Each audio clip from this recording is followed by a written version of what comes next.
What do you do to cope with secondhand embarrassment?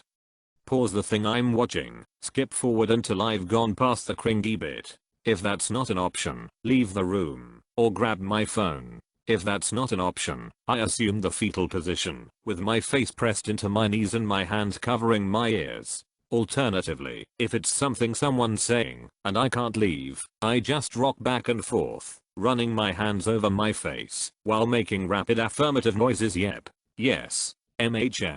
Yeah. Yep. Yeah. That, or I pretend to have to use the bathroom.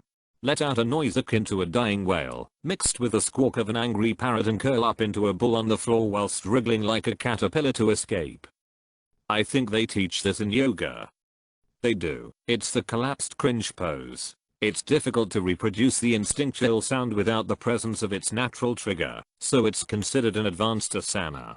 I had this problem when I was younger, but now I'm 44 and it doesn't happen much anymore. Now my daughter, she's 18 and will literally get and leave the room because of secondhand embarrassment. It's way better than it was when she was younger, but there are some comedies out there she can't do.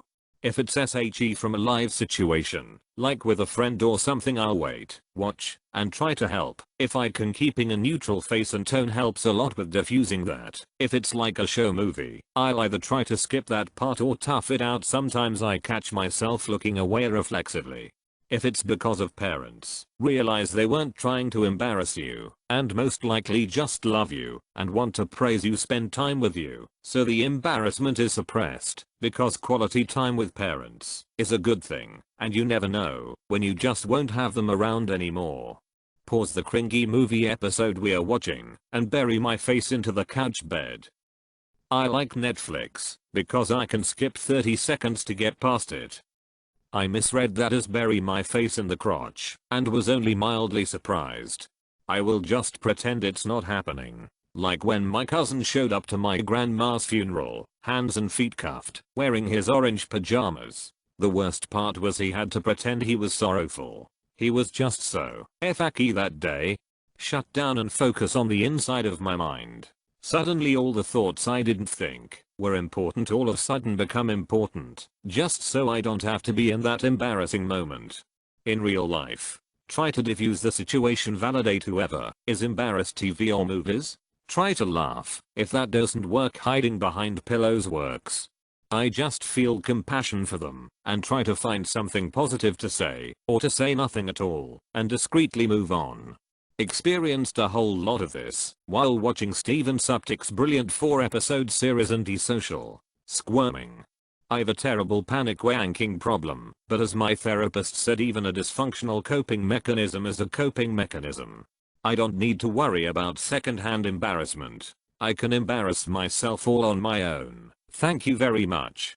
I purse my lips together really tight and look anywhere else, usually downward, whilst scratching the back of my head. Apparently think about it at night and cringe internally and beat myself up, even though 10 years have passed. Mentally check out. Just start daydreaming or thinking about pretty much anything else besides what's going on. Remember that it could have been me who did the embarrassing thing, and bask in the relief that it was someone else. Look away and make noises so I don't have to hear what's happening. It's just so embarrassing. I unintentionally do stuff like yawn or scratch my face to try and distract myself from it.